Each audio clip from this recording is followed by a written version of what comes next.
Alrighty. Welcome. It is your boy Nerdtaku, and I am back again with the latest chapter of One Piece. I'm super excited for this. I wasn't able to get to it over the weekend. Had kind of a crazy weekend. Went to the Baltimore Aquarium, doing stuff, and then I'm also leaving this morning. Once my daughter gets up to go to Rochester, Buffalo. So I am I'm busy, but I really wanted to fit this in because last chapter was fucking wild. So please make sure you are liking, subscribing, doing all the good stuff. And I hope everyone has had a great weekend. 4th of July is coming up, so make sure that you guys stay safe. Don't do anything reckless. And, if you're watching this back, please let me know your thoughts on this chapter in the comments. But I'm going to jump right into it because I'm on a little bit of a time crunch. If you're new here, the chapter is down here in the corner where my emblem is. It's just superimposed over it so I don't get copyrighted. And this is the official Viz translation. So, without further ado, we have One Piece, chapter 1186, one more time. The reader request is Loki secretly drawing a picture of Ida, and Ida secretly enjoying it. This is kind of cute. You get to see like all the animals that he grew up with, which is cool, and him drawing mommy, and it being obviously Ida and not his actual mom. I love this because I feel like we didn't get enough of that information. When Loki was doing his backstory, we got a little bit of him really caring for his mom, but not as much as I think we should have. So let's get into this. Okay. So we jump back in right where we left off, and we hear "Never give up," and it's like the people in the battle convoy are saying, "Our only path to survival is independence." And then we see Brooke, and he's just like dazed, and he's like, "Huh?" And then we see this dude smoking. We see Gunko, and then we see what I think is Mars. And then it says, "Someone call the medic. His Majesty is in critical condition. Bro!" Oh, and we see, not only do we see what looks like Mars, but we see Emu popping out of Mars. We didn't really see that before, so that's crazy. And he says, "Hang in there, bro. You're gonna be okay." Maybe we did see that. I didn't. I don't think I remember seeing that. And then he's like, "Bro, bro," and Brooks just like thinking back, and it says, "Are you a fan of mine, old man?" It says, "Hey, I'm not that old," and he's like huffing and huffing. He's like, "Yo ho ho, I guess I'll call you bro instead." And then they're both laughing, and he says, "Bro." And he's yelling, "Bro, bro." And Emu's just like 3 dotsing it up. "Hey, didn't anyone hear me? Call for a medic." Someone says, "This was an inconvenient time for an interruption." And it looks like the door slams, and then like the fire starts like subsiding that Emu was there. And Shuri says, "Brooke, that man is already dead." And Brooke goes, "Huff, huff." And Brooke points his sword at the other guy, and it says, "You there, who are you? What have you done to Princess Shuri? I've been watching over This girl, since she was a newborn baby, I know she's not capable of this kind of bloodshed. I know everything about the princess. And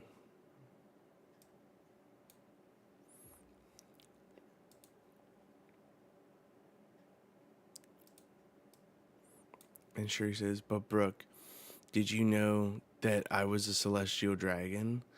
What? I mean, I had thoughts that, she Candel got pregnant by a celestial dragon when they came. And Ruben says, did you know that this man was not my real father? And it says, stop calling him this man. And he says, huh?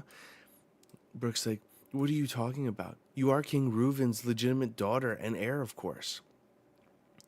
And Shuri goes, where's the proof? Proof? You don't need proof between parents and their children.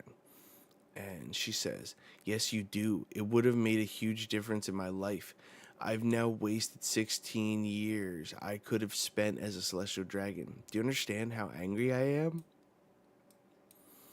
Shuri says, they demanded 1,000 slaves? Wrong. That was because this wretch refused to hand me over.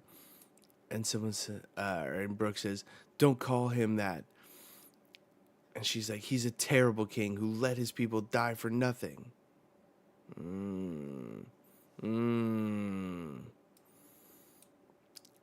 Again, I thought that there was something weird because she fell ill as soon as the celestial dragons visited.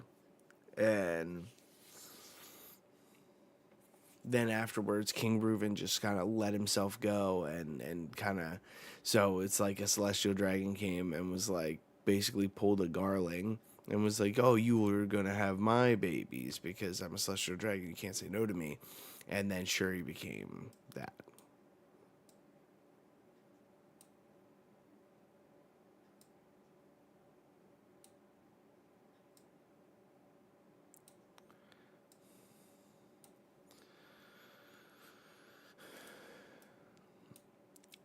And then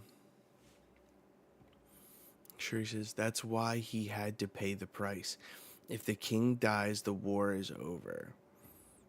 And Brooke says, but if we lose, then this country becomes a lawless wasteland. And Shuri says, that doesn't matter to me anymore. And he's like, huh? And then Brooke says, I remember you. Or no, this guy says, I remember you. Candel's squire. The boy with the poofy hair. And he's like, huh? Knights of God, Saint Manmare Garou. And he has the fucking eyes. He has the 2 different eyes. Oh, man. And Garou says, not that you were ever allowed to get close to me.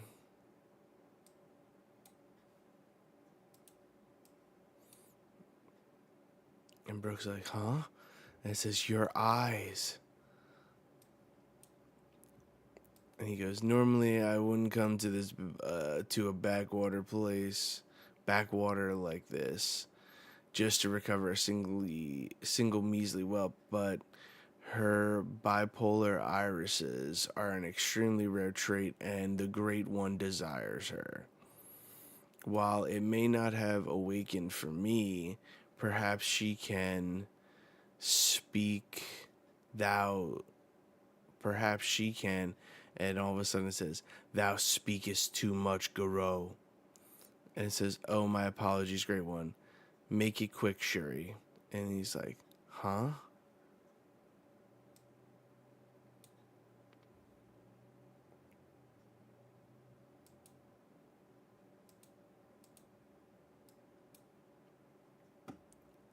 And then we see her walking towards, and Brooke's like, this can't be real. I must be dreaming. I changed your diapers. I know everything about you, Princess Shuri. And Shuri says, don't act like you owe me, or don't act like I owe you anything. And stop that pathetic sniveling. I want the protection of people stronger than you. And if I get to go to the Holy Land, then I no longer have any need of you. Ugh. That's crazy. And then Shuri says, "You were always the," or it's like this is Brooke remembering. "You were always the perfect little angel, but now you look more like a devil." And she like cocks back and says, "Gavote." And Brooke remembers, "I failed to protect my bro, the man who saved my life." And so he just drops his sword. And it clangs on the ground. Bond en avant. It says, "Oh, cows and frogs and slaves and kings, we're all bones when we die." She stabs him right through the head. Holy. And we just see Brooke just hit the ground. And it says, "We're all bones in the end. That's all there is to say." And he hits the ground. And they walk away.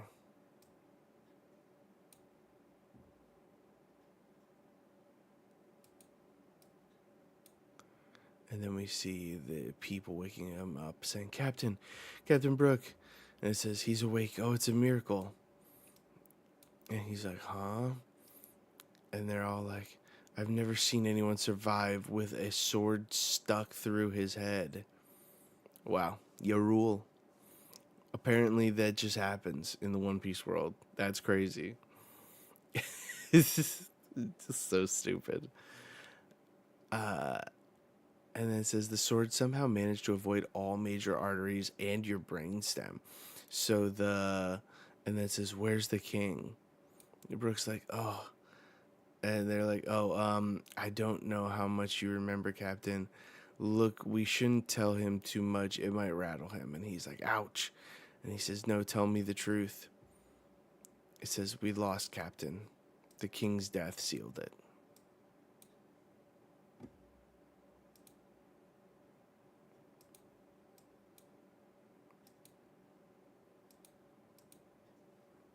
Come on. Why won't it let me? There we go. And it says, "Someone witnessed Princess Shuri being put onto a government ship." And he's like, dot, dot, dot. It says, "Many civilians have already fled the country, but what country will take in all those refugees?" And he just starts screaming, and they're like, "Captain." "Oh no, he's bleeding again." "Hold on, Captain, stay still." And we see Brooke crying, and it says, "Captain, Captain."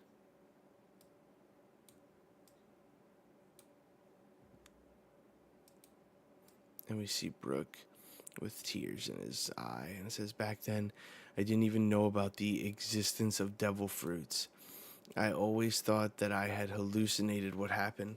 Such was the shock I suffered at seeing my savior dead on the ground, and the terror I felt at the changed princess, her new demonic visage. If those were not illusions but real memories, my friends." And he starts crying. It says, "Do you think it would be alright if I had faith in Princess Shuri just one more time?" And there are Frankie's crying, Nami's crying.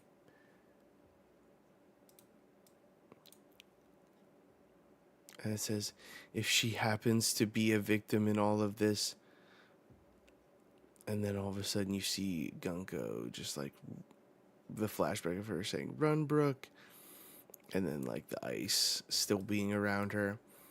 And Nami being like, "Because I'm Papa and..." Oh no, then we see Shuri go, "Because I'm Papa and Mama's daughter." And we still see her. He says, "I want to save Princess Shuri. May I ask for your help in achieving this goal?"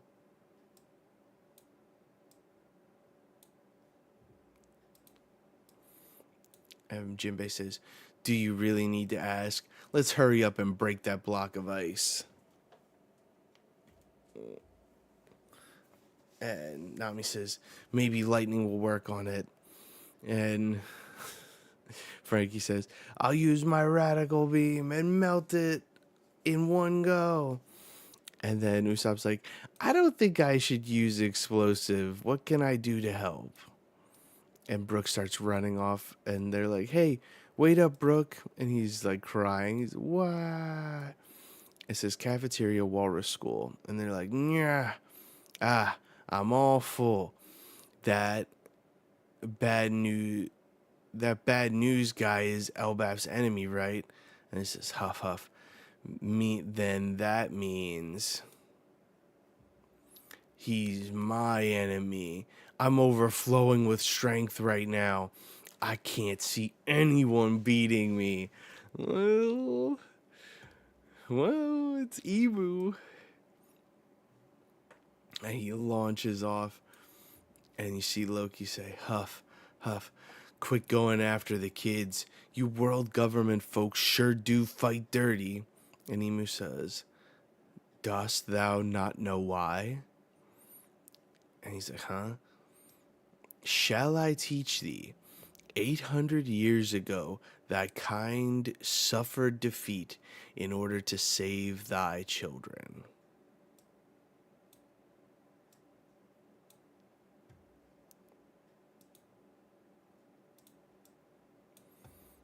He says, what do you mean 800 years ago? The nature of a race does not change in mere centuries. It says, simply abduct thy children, and I can control thee at will. Thou might not know what is happening to thee, but history repeats regardless. It is already too late. Thou art my slaves. And then Loki says, what is he talking about? You get out. And then all of a sudden we see Luffy flying towards him. And Emu's like, huh?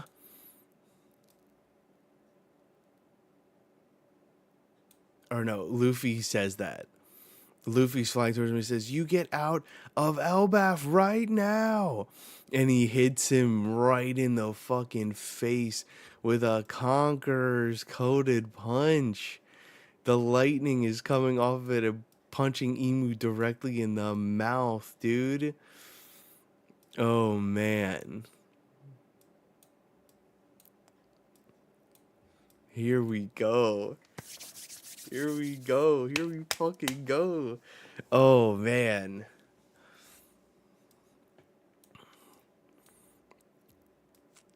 Yo, this is so funny. The fact that Emu's like mid fucking conversation with Loki and Luffy's like, you get the fuck out of here, brother. It just fucking punches him right in the face is so good. Oh, man. I love this. The way he flew is crazy, though. He fucking just let it rip, dude. Oh, man, that was crazy. Okay, let's quick go through this. I got a few more minutes, but I really want to just, tackle a few things. One, this is crazy. I wonder if the different factions of the Holy Knights technically have like a Gorosei that they fall under. Like each one of the Gorosei is like the science warrior god, the environmental warrior god, and like all these different warrior gods. But what if the Man-Mare family falls under Marcus Mars? Which is why you had, the Holy Knight here, who obviously summoned Marcus Mars, but then Emu overtook Marcus Mars because he had an affinity for Gunko or Shuri, I guess. So like he wanted to come in person type thing to seal the deal. That would be interesting. This whole section here with like Emu looking and stuff like that, Shuri being Domi reversed. It's obvious, obviously when you're Domi reversed, the worst parts of you come out. So this is her worst parts. This Knight of God, Saint Man-Mare Guru, he's very interesting looking, But it's also very interesting because all the man Merrick like have hats or something like that with goggles on them. Because the other one that we saw at God Valley had like a mushroomy looking hat with goggles, but we never saw her eyes. So I wonder if her eyes are also the same. So that's very interesting. And the way that he was talking, he says, normally I wouldn't come to this backwater like this just to recover a single measly whelp. Like, and he's like even talking down to her, like, as she's standing right there.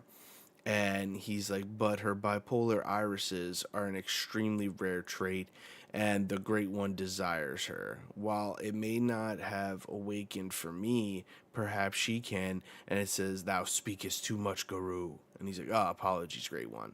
Like, it seems like the bipolar irises may also deal with the fact that they might be bipolar because Brooke said something about her feeling like she had three personalities, one of them being Emu, and then one of them being normal Shuri that he knew, and then one being Gunko. So it's like, it's almost like she does have three personalities, with Emu being one of them. So, very interesting that they have bipolar irises. Kind of makes me feel like that's like a physical representation of their multiple personalities. Brooke getting stabbed in the head, well, we now know where he got the scar that he has, and it also makes sense because now that he's a skeleton, he still has that because this sword went directly through his head, because that's the part that he opened up in Whole Cake Island that had the poneglyph rubbings in it. So it would make sense that that's still kind of it was damaged at one point. So very crazy for Brooke, very insane thing that happened. I'm surprised we didn't see more of him, like, oh, and then I moved to a different kingdom and started my life as a pirate. So very interesting. This moment where he basically told them all this and they're all like on the verge, and he's like, I know that it doesn't make sense, but I really want to save her. Would you help me in achieving this goal? And they're all like, about it. And that's just quintessential Straw Hat. I love that so much for them. That's such a really awesome moment. And then we finally get it. We finally get this. Luffy's full. He's ready to rock and roll. He's going crazy. He takes off the boots he's been wearing, puts on the sandals, and he's ready to rock and roll. And to me, it almost seems like he's bigger than the boots. Like he got bigger from eating, to the point, because then we come over here and he's like, I'm overflowing with strength. The way he jumps off and he's just flying like crazy right now. But I'm also wondering about this emu thing about like 800 years ago. You guys also suffered this same fate, which is crazy. And then we see him kind of start to explain, like, we simply abducted children and I can control the at will. I wonder if that's how Emu got the god of war, and the original Ragnir to fight the sun god Nika, was by kidnapping the children. That'd be a really interesting thought process, because I had always wondered why they would have fought. I thought maybe just they fought for fun or whatever, like it wasn't deep, but it may have been that this is exactly what happened. Like Emu took the children of Elbaf then hostage, and that's how he got the original Nika, and or maybe it was Joy Boy and the God of War to actually fight. So that's interesting.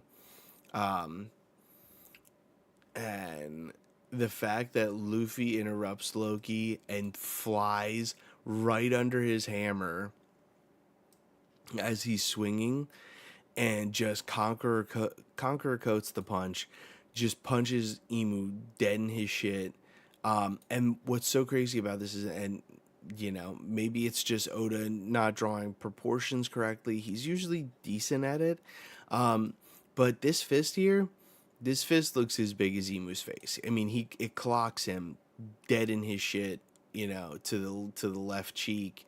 Um, and the fist looks bigger, and like he didn't really do any like gear or anything like that. So I wonder if Luffy is just bigger right now because he's eaten, and he's like pre G5 right now, and just everything that he's imagining because of it just being who he is now, he's just imagining himself as big as Emu, and it's just happening. But yeah, that's that. Those are my thoughts. Those are my thoughts on each little bit of panels and stuff like that. Overall, I mean, this was a crazy chapter with a crazy cliffhanger at the end. Um, which I love Oda. I love when he does this stuff because this just fans the flames of theories and everything going on with what is to come for the next chapter. Because I mean, I would need to look it up, but I don't believe there's a break week. So that just means that we're getting immediate gas next chapter. We're probably going to see Luffy and Loki teeing off on Emu and finally get the Zoro Sanji stuff, and then maybe even like how they're going to try and get the ice off of Gunko. So, pretty cool. Overall, I would say this chapter is probably the story is interesting. It gives me a ton of questions on what happened with Brooks' backstory, especially after that. I'm guessing he just went to a neighboring country. They fled Asperia, and then they eventually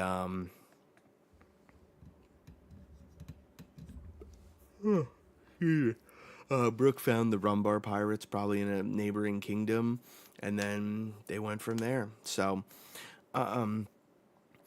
overall, yeah, definitely a good chapter. I would say this chapter is probably like a 9. I really enjoyed it. I thought it was really awesome, a really cool, interesting chapter. So, yeah, I really loved it. So, but let me know your guys' thoughts in the comments, because I love to hear from you guys. I say it. I say it every chapter. I always will. One Piece is better as a conversation. I love having that conversation with you guys. So please let me know your thoughts. It's definitely an interesting one, that's for sure. I'll be thinking about it all this next week until we get that next chapter.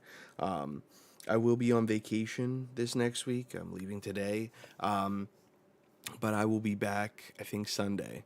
So stay tuned. Either Sunday or Monday, I will probably do my live stream for 1187. And I'm here for it. This is getting crazy, and we're only 13 chapters away from being at 1200, which is also fucking nuts. So, 1200, I would love to do like a bigger stream for, do something kind of cool, maybe have a few more people on and stuff like that for the next stream, or not for the next stream, but like before 1200, because 1200 is a huge deal. So, yeah, I'm very interested to see how things will go there. So, yeah, let me know your guys' thoughts in the comments. Please make sure to like, follow, subscribe, do all the good stuff. And then I will see you next weekend. You guys have a wonderful 4th of July and be safe. Jana.